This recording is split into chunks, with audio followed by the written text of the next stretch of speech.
Hey everybody, welcome back to Tim Travels. It's Terry, your host. Coming to you from the global corporate headquarters of Prime Inc. here in Springfield, Missouri. I feel blessed today because I saw God's truck. It's parked just down the way from me. It's called God's Trucking. And but I was like, wait a minute, God has a Freightliner? I knew I shouldn't have got this Peterbilt. If God's buying Freightliners for his company, then why am I driving a Peterbilt? I don't know. I also want you to know I'm being blinded to do this video, but I do it for you, my loyal viewers. So today's January 30th. Of course, a lot of historic events today. On this day in 1972 in Derry, Northern Ireland, in Ulster Province, there was a march by Catholics, basically protesting civil rights, and British paratroopers opened fire on the crowd. They ended up killing 14 people. One person died like a while after, and wounding another like 13 people. And then again, that was in 1972. Ironically, on this day in 1948, one of the, I guess, authors of peaceful protest who had an influence on Martin Luther King Jr., Mahatma Gandhi, was assassinated in India, 1948. Also born on this day, several famous people. Couple of famous actors, Christian Bale and Gene Hackman, who's still around. He lives out in Santa Fe, New Mexico. But Gene Hackman, Christian Bale, born on this day. Also born on this day, Franklin Delano Roosevelt. If you're interested in his home, I visited it last summer and I did a video about it. His home in Hyde Park, New York. Also born on this day, Dick Cheney, former vice president of the United States. So I'm here in Springfield. I believe it or not, I don't know exactly what I'm going to talk about, but excuse me. I'm here in Springfield. I had a trailer that was throwing the low air pressure alarm. I discovered that somebody, and I'm guessing because it was leaking, they had taken off the air replenishment line on one of the trailer tires. And so I was like, well, I can't find any leaks. The trailer tires are inflated to the manufacturer's specifications. And what they had done is they had taken it out and somebody had plugged it with a pretty nice machined aluminum, I think it was a red plug, and then they'd put a cap on the valve stem. So I was like, all right, that's fine. But it was throwing this alarm. So I come through inbound and they replaced the airline, although it's still throwing the alarm and I can't find anything wrong with it. So I called the trailer shop and I was like, hey, you want to take a look at this? But whether or not they, I got to leave tomorrow at noon. I got a pretty big gap between, my delivery, but it's okay because I get to get some stuff done here. I've already been to the shop assessment bay. I got an appointment tomorrow morning, got a chiropractic appointment, and hopefully I know I can get the chiropractic appointment done, but I can get both things done before I need to leave. I'm probably going to try to leave around noon, but if I don't make it out till 1300, it'll be fine. And hopefully get some things on my truck addressed, and we'll just go from there. So I was talking with somebody last night, and we were talking about retirement and stuff like that, and I did a video where I mentioned having a pension, and I mentioned how I didn't ever pay anything into it, and I've been collecting on it for longer, yeah, I started collecting on the pension when I was 38, and I'm 61 now, and I never paid a dime into it. And the pension pays more than it ever has. And I certainly have made more in my pension than I ever did in 20 plus years of active duty in the Navy. And that includes, I would include in that all my like hazardous duty pay, sea pay, hostile fire pay, all the things I got over the years, flight deck pay, you know, all the things I did over the years. I got like special duty. I think I got special duty pay when I was a recruit company commander. I think I got paid extra then. I still have collected way more than anything I ever earned in the military. And I brought that up then because I was like, hey, what can you do to prepare for the end of your work career? And Richie Rich was doing a video and he was talking about it, and you know, he said some stuff that I thought was interesting, because he was talking about somebody that said, oh, you know, I got 1 million miles or whatever, or 3 million miles or 4 million miles, and he's like, that's not really an accomplishment, that's just drudgery almost. And that's not the word he used, but it's a word I would use. Ooh, a trailer going by blocking the sun. Anyway, I think a lot about it, and I hear the conversations about how and by the way, I am at the very tail end of the baby boom, but how baby boomers are doing better than,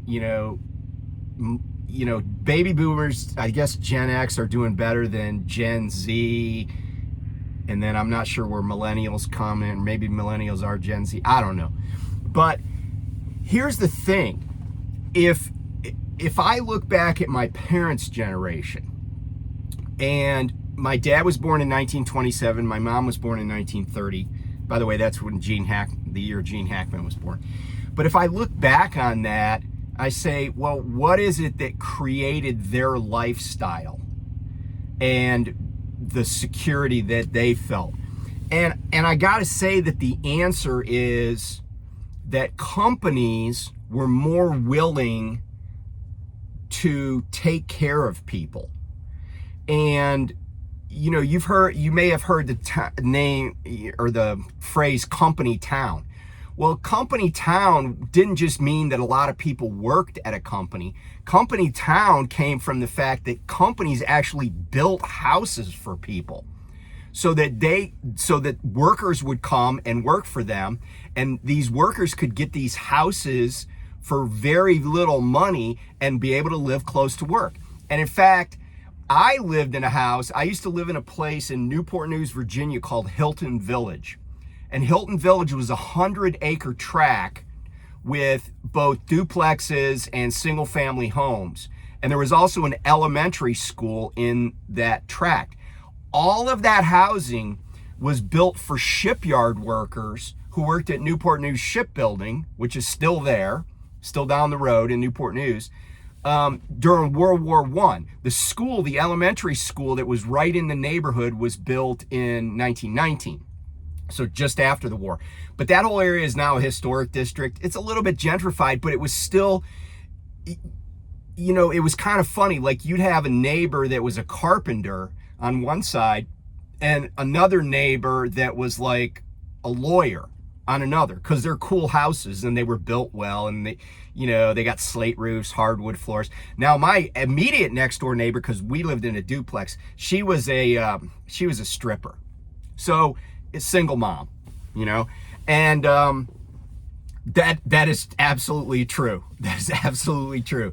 And she was, by the way, the nicest woman you ever want to meet. It was kind of funny. She, like, you'd see her during the day and she looked normal, but looked just like a woman who lived next door to me. And then if you'd see her right before she was going to the club that she worked at, it was totally like, it was kind of crazy. But anyway, she was a very nice person and a good neighbor, and I won't say her name, but I hope she's doing well. But anyway, it was that kind of neighborhood, right? It was it was attainable for everybody. But the thing is, right, it was built for blue collar workers. And going back to my dad's generation, everybody, even places that were not union, had good benefits. My dad worked at Eastman Kodak at one time. So did my mom. So did my uncle. So did my aunt. I mean, because I grew up around near Rochester, New York. But now Kodak was not union, but Kodak took really good care of their employees they actually wanted to keep unions out. But the way they did it is they didn't try to like crush union organizers in the way that you might think. They crushed union organizers. Sorry. Excuse me. They crushed union organizers with kindness. In other words, they treated their employees so well that nobody cared about having a union. But in present day, you know, a lot of these people that, you know, maybe people in my generation are like, oh, they don't work hard, they don't want to work. And I find that kind of erroneous, in that I think people do want to work, they just don't want to work for no future. So getting back to like what I do, maybe what you do, we're in trucking and maybe we're independent contractors. So how is it that you can achieve what I have achieved in, you know, having some financial security, but also how can you have a situation where you don't have to work till you're 75 years old? I mean, honestly, I see people in truck stops, I see them get out of trucks and I'm like, that's freaking elder abuse. You know, I see people that can barely walk, and this is what Richie Rich was alluding to. I see people who can barely walk, people that can barely get in and out of a truck. They look like they're suffering. Like if you had a farm animal that walked like them, you just put it down. You know, you'd be like, oh, that poor thing's got a broken leg or a torn up hoof or something. And you know, I got to ask the question, is this what life's all about? Is this what you get? You're you know, 66 years old and, you know, you act like you're 86 and there's no end in sight. Like you don't even know when you can stop. And because a lot of people have gone through their working careers not getting paid under the table, being self-employed and not paying into Social Security. So they got nothing. And I was talking to somebody last night and I said, you know, a lot of legislators have talked about privatizing Social Security. And I said, if that ever happens, I guarantee there will be people that will retire, and when I say retire, I use that term loosely. But there, and I'll back up 1 second and tell you this quick story. So I worked with a guy, he kind of trained me at Estes. And I thought he was older than I was, like by about 8 years. Well, then it turned out he was younger than me. And I was like, because I asked him, I said, when are you going to be finished here? And he's like, oh, I got a long time. He goes, I'm younger than you. I just haven't taken care of myself. I was like, oh, okay. I mean, what do you say to that, right? But then they were talking about this guy that had been there for like, you know, 33 years and he was retiring. I was like, oh, cool. He's retiring. So he's I bet he's got a nice pension. And they're like, oh, they don't have pensions here. I said, so what? He's got a 401k that the company put in, you know, 3 or 4% into if he maxed out his contribution. Like, that's not retirement. That's just quitting and hoping that Social Security and the 401k will get you by. But getting back to the idea of retirement, there, you know, if Social Security was privatized, I am not joking when I say there would be people that would be like, hey, I'm retiring and I saved up money in my personal Social Security account because I didn't have anybody telling me what I had to put into a plan. because that's just a Ponzi scheme. And you check those people's balances and they'd have like $13,231 and it'd be invested in a money market. Be like, yeah, that's going to be a great golden years. It's not even going to be copper years. It's not even, hell, it's not even going to be coal years, because you can at least burn coal and keep yourself warm. That's going to be destitution. That's going to be living out of a car until you're found frozen to death by some trash haulers in, January one year. That's what that's going to be. So how do we know how to avoid that, right? We still have Social Security.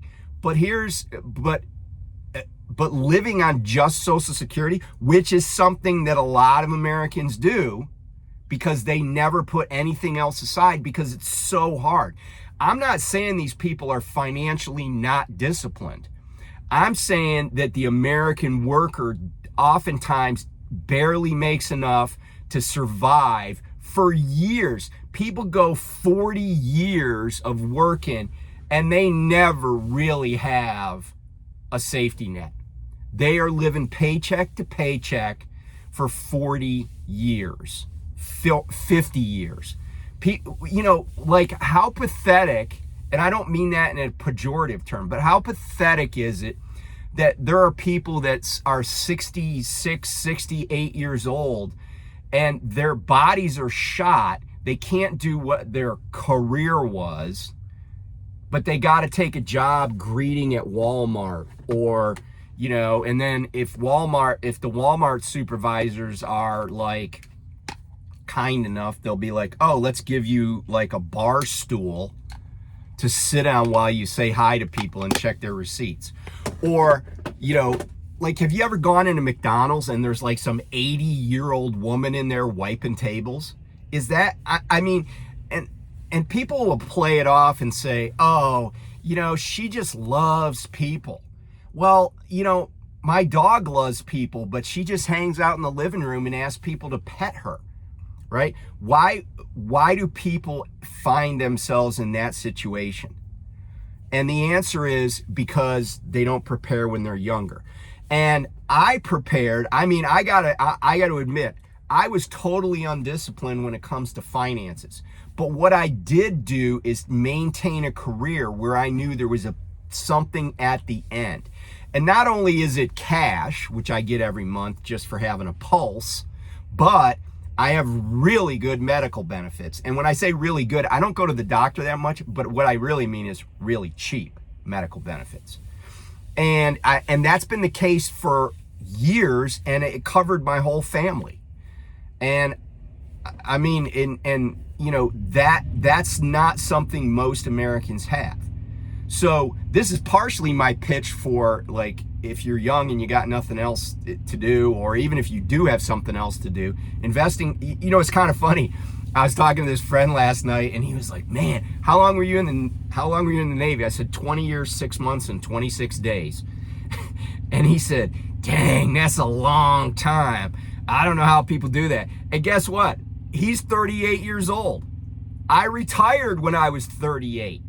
And I said to him, you know what, man? I had to do something those years. And, that's kind of how I looked at it. It's like I was going to be doing something. I was going to be working somewhere, doing something. And it didn't ruin my life. I traveled around the world and I got to do interesting things, kill interesting people. You know that whole t-shirt thing. But like, and honestly, for the most part, I had a blast doing it. Like, some of the most fun I've ever had in my life was in the Navy. I mean, and I'm not talking about when we were like partying in France or something. I'm talking about just the day-to-day stuff. Like, we did a lot of interesting things, but we had most of the time we had a blast doing it. Even when it was crappy, we had fun doing it. And anybody that's been around the military for a while, probably feels the same way. Even if things were bad, even if not everybody made it, it was still, you look back on that with sadness, but on balance, you might be like, hey, you know, we had a blast while we were alive, you know? And so what I want to stress to younger folks is, don't put yourself in a situation. I always tell my kids, be the master of your own universe. Don't put yourself in a situation where you don't have choices.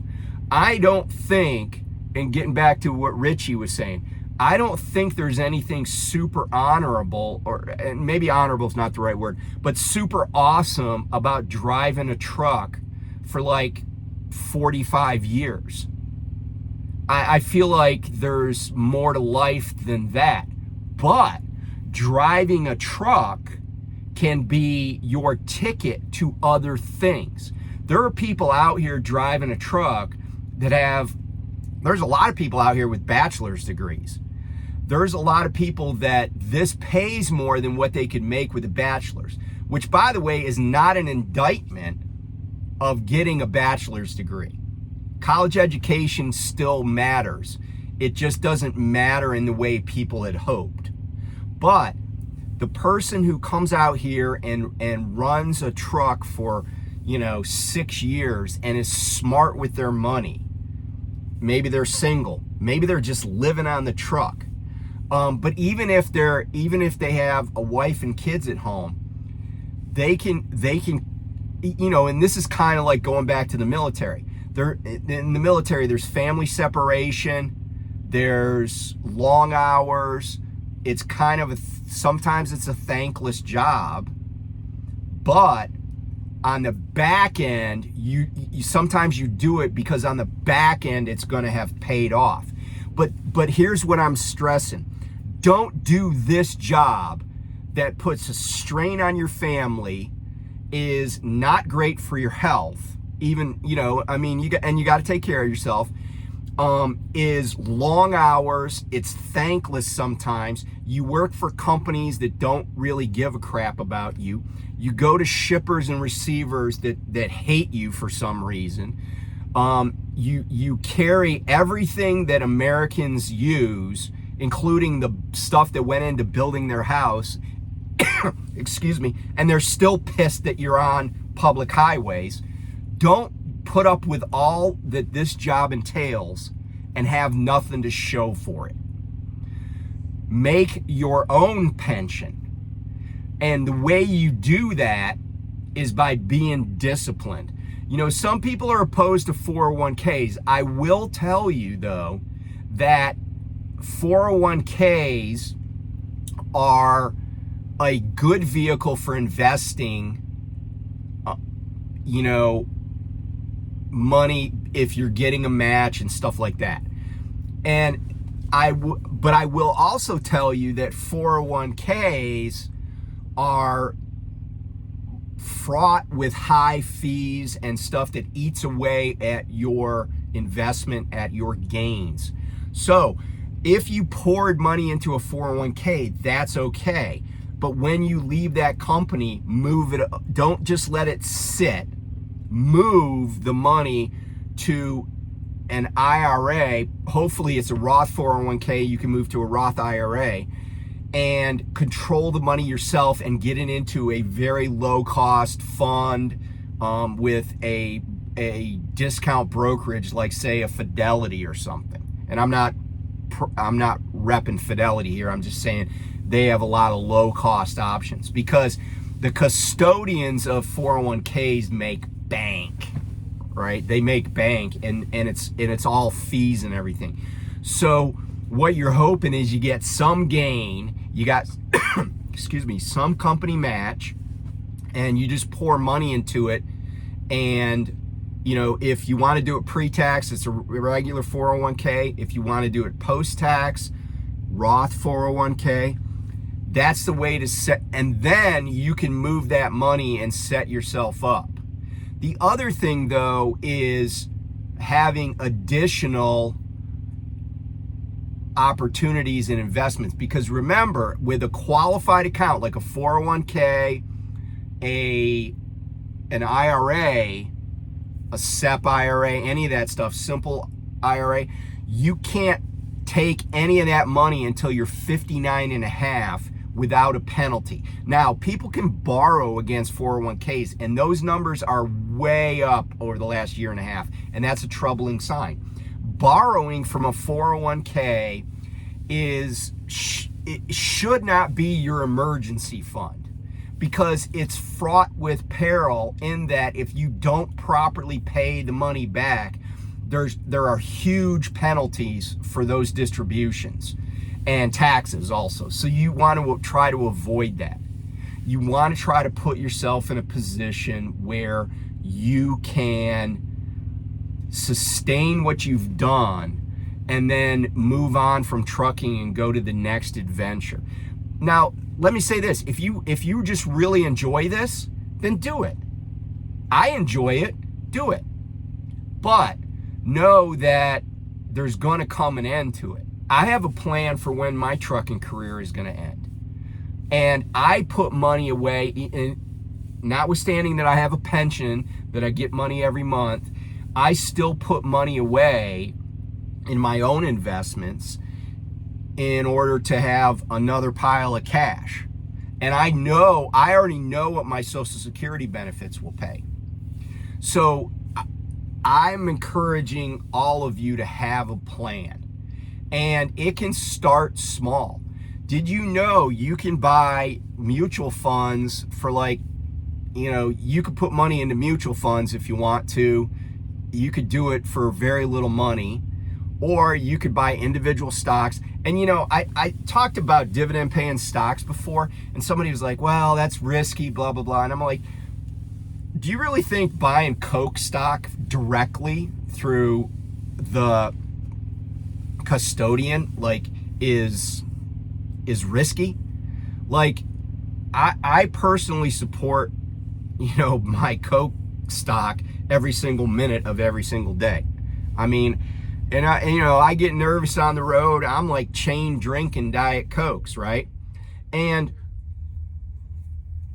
over time, that stock is going to grow. I was looking at McDonald's the other day. McDonald's. I remember when McDonald's in 2008 to early 2009 was tanking, and people were like, see, the market's horrible. And by the way, the market is not the economy. I'm sorry, it's just not, right? People always look to the market. It's not the economy, right? The economy is, what do you know when you go buy a pound of ground beef at the store? But McDonald's was tanking, and I said to people, I said, have you been buying McDonald's lately? Yeah. Was there a line around the drive-thru? Well, yeah. I said, is that any different than it was a year ago? No. So what was happening is people were selling McDonald's stock to cover losses and other stuff that was really speculative. But I looked at McDonald's stock starting in January 1st, 2009 till January 1st of this year. It went from about $54 and change to a little over $300 per share. That's share value. That doesn't even count the amount of money you would have made from dividends over that time. That's a 6x increase in, what was that, 15 years? 15 years, 6x. It didn't double, it didn't triple, 6x. And I guess you say if it doubled, it would go to $100. If it doubled again, it would go to $200. So it hasn't quite doubled 3 times. It's just 6x. And is that ever going to change? I mean, I guess McDonald's could go out of business at some point. You want another great stock to just buy and forget? Walmart. People talk about Amazon. Walmart last year had $100 billion more revenue, more top line revenue than Amazon. Not saying Amazon's not a good stock. They're into a lot of things. But Walmart, as an employer, and by the way, shout out to Walmart. They just raised their base pay to $18 an hour. I think Walmart over the past 10 years has discovered that taking better care of employees is better for their business. But anyway, I encourage you to do your research, do things, plan ahead. Where do you see yourself 10 years from now? 20 years from now? Because, you know, most of us are going to get there. And that's the thing, right? You know, when I was in financial services, I used to tell people, don't worry about your own death. Worry about your own life. In other words, a lot of people, when they hit their golden years, they're not worried about when they're going to die. They're worried if they're going to live too long. They're going to outlive their money. Don't be that person. You know, go to bed at night and not having to worry. Peace of mind is underrated. Make your own peace of mind. Pay the price to be successful. And when I say that, what I mean is sacrifice when you're young, so when you're older, you don't have to sacrifice. If you have a car that's 5 years old, but it runs, you don't need a new car. If you're in this business, you don't probably need a car anyway. I don't think my son has a car right now. Why? He just drives his truck. You know, and I think I hope he's being smart with his money. We don't necessarily discuss it all the time, but you know, think about where you can be, envision it, and then make it happen. Don't be the person who says, and you know, I was telling my friend last night, I said, you know why I stayed in the military? A lot of it was I just was having fun. Part of it was I was too lazy to look for an actual job. And the third thing was I grew up around so many veterans, and I heard this over and over and over again. Man, I wish I would have stayed in. I'd have been retired already. I'd have a pension. And when I did know military retirees, it always seemed like they were doing better than other people. And I was just like, oh, that looks easy. I'll do it. And that's what I did. And you know, I don't know what I missed by not being in the United States lots of times. I don't know what I missed. I don't know if I missed a concert or a party with friends or, you know, this or that. But I don't care, because right now I'm in a position where I don't have to worry about that. And you know, I do have to work. And I say I have to work. I work because there are things I want to accomplish before I really stop working. But I want to give people, I want to empower people to think about where they're going to be. You know, a lot of people say they're going to retire when they're 50 or whatever. That's a great dream. But chances are you won't want to stop working. You just want to have the opportunity to do different things. So make that opportunity starting today. So anyway, I will talk to you later. If there are things that you specifically want to know about, you know, put it in the comments and we'll talk about it. And I'll do the research. I'll look up stuff and that I don't know off the top of my head, and we'll just, you know, do it together. So anyway, I will talk to you soon, and be safe out there. Bye.